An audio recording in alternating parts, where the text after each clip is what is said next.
గత ప్రభుత్వ హయాంలో తనపై తప్పుడు రాతలు రాసిన ప్రజాగలం మనసిక్కోలు పత్రికా సంపాదకుడు జగదీశ్వరరావుపై 2023వ సంవత్సరంలో విశాఖ కోర్టులో ప్రస్తుత ఎమ్మెల్యే గౌతు శిరీష ఫిర్యాదు చేశారు. ఈ కేసులో సదరు విలేకరి 2 లక్షల జరిమానాతో పాటు అదనపు కోర్టు ఖర్చులు చెల్లించమని ఆదేశాలు జారీ చేసింది. ఈ విషయంపై శనివారం పలాస టీడీపీ కార్యాలయంలో ఎమ్మెల్యే శిరీష విలేకరుల సమావేశం నిర్వహించారు. ఈ సందర్భంగా ఆమె మాట్లాడుతూ మాజీ మంత్రి అప్పలరాజు చెప్పుడు మాటలు విని తప్పుడు రాతలు రాసి తన పరువుకు భంగం కలిగించిన విలేకరిపై చట్టపరంగా పోరాటం చేశానని తెలిపారు. అబద్ధాలను సృష్టించి మానసికంగా ఇబ్బంది పడేలా చేసిన ది గ్రేట్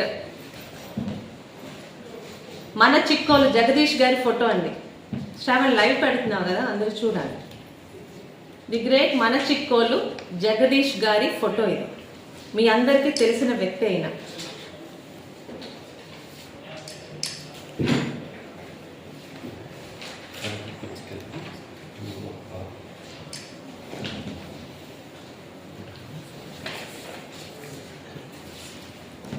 మర్యాద ఇచ్చి పుచ్చుకోవాలని పెద్దలకు సామెత చెప్పారు. Give respect and take respect అని. పత్రికలు ప్రశ్నించే హక్కు ఖచ్చితంగా పత్రికలకు ఉంది, దాన్ని ఎవ్వరు కాదనలేదు. నా దగ్గర నుంచి దేశ ప్రధాని వరకు కూడా స్వేచ్ఛగా ప్రశ్నలు అడిగే హక్కు పత్రికలకి, మీడియాకి, అంటే అటు ఎలక్ట్రానిక్ ఛానల్స్ కానీ పేపర్లకు కానీ అందరికీ ఉంది. అందులో ఎవ్వరూ కాదనరు. అందులో ముఖ్యంగా రాజకీయ రంగంలో ఉన్న మాలాంటి వాళ్ళు చాలా గౌరవం ఇచ్చి మీరు అడిగే ప్రశ్నలకు కానీ మీరు పేపర్లో రాసే సమస్యలకు కానీ సమాధానం చెప్పాల్సిన బాధ్యత నా మీద ఉందని తెలుసు. అది ప్రతిపక్షం కావచ్చు, అధికార పక్షం కావచ్చు. కానీ గత 5 సంవత్సరాల్లో పలాసలో మాజీ పశువుల మంత్రి అనే ఒక పెద్ద పశువు తాలూకా మోచేతి నీళ్ళు తాగుతూ 2-3 పత్రికల పేర్లు పెట్టుకొని, ఆశ్చర్యం ఏంటంటే ఆ పత్రికలకి ప్రింటింగ్ కూడా ఉండవట, వాట్సాప్లోని న్యూస్లు క్రియేట్ చేసి నీచాతి నీచంగా, ఇంకా పత్రికా విలువలన్న మాట వాళ్ళ గురించి మాట్లాడకూడదు. నేను నోటికి వచ్చినట్టు ఎలా రాశారో కొన్ని మచ్చుకకండి. అంటే నా బాధ కూడా ఆ మీడియా వాళ్ళకి, మీ మీడియా మిత్రుల ద్వారా చేరాలనే నా ఈ ప్రయత్నం.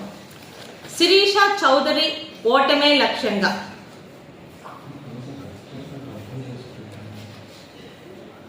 దిమ్మ తిరిగేలా దెబ్బ కొట్టనున్న టీడీపీ శ్రేణులు.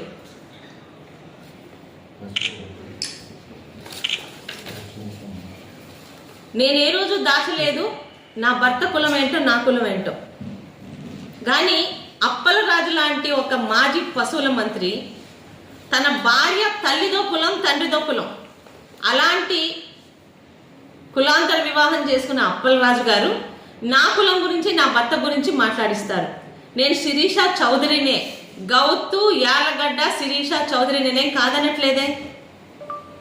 అబద్ధాలను, పచ్చి అబద్ధాలను నోటికొచ్చినట్టు చేతిలో ఒక పేపర్ అని పెట్టుకొని దిశ, మన చిక్కోలు, జనమని పేపర్లతో నోటికొచ్చినట్టు రాయించారు.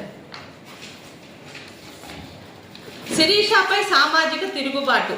ఏ సమాజం నా మీద తిరుగుబాటు చేస్తే ఈరోజు నాకు 41,000 మెజార్టీ వచ్చిందండి. అప్పలరాజు గెలిచింది కేవలం 18,000 మెజార్టీతో. సామాజిక తిరుగుబాటు చేసిన శిరీషకి ఈరోజు 41,000 మెజార్టీ వచ్చింది. ఏ సామాజిక నా మీద తిరుగుబాటు చేశారో ఇది రాసిన వాడు చెప్పాలి. ఇక అన్నిటికన్నా ఘోరం ఏంటంటే, నాకు టికెట్ డౌటా లేదా, పాపం చాలా డౌట్లు క్రియేట్ చేశారు. కానీ శివాజీ షేమ్జీ నా తండ్రి గురించి ఈ తాగుబోతు చిక్కోలు రాసిన రాతలు. సాగునీటి ప్రాజెక్టుల కోరు మీరు చేసిందేంటి? మీ 5 ఏళ్లలో ఆఫ్షోర్ పనులకి ఆటంకపరిచింది ఎవరో? ఆఫ్షోర్కి 426 కోట్లు తీసుకొచ్చింది నా తండ్రి, అప్పటి ఎమ్మెల్యే గౌతు శ్యామసుందర్ శివాజీ అన్న విషయం రాష్ట్రం అంతా తెలిసి పలాసలో అబద్ధాలు రాసే వీళ్ళకి తప్పితే. అదే ఆఫ్షోర్కి 5 సంవత్సరాలు, 4 సంవత్సరాలు మంత్రిని చుట్టుపక్కల కొండలు గుట్టలు కబ్జాలు చేసిన అప్పలరాజు రూపాయి కూడా తీసుకురాలేదు.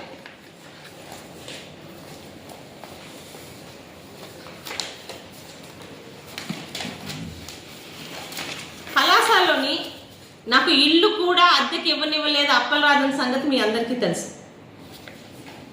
కాలకయ్యలో నివాసం, శుభమా అని పలాసాలోని నువ్వు ఇల్లు ఇవ్వకపోతే ఈ అప్పలరాజు అనే ఒక మాజీ పశువు ఇల్లు స్థలం కొనుక్కొని నేను ఇల్లు కట్టుకుంటుంటే వీళ్ళ ద్వారా రాసిన రాతలు.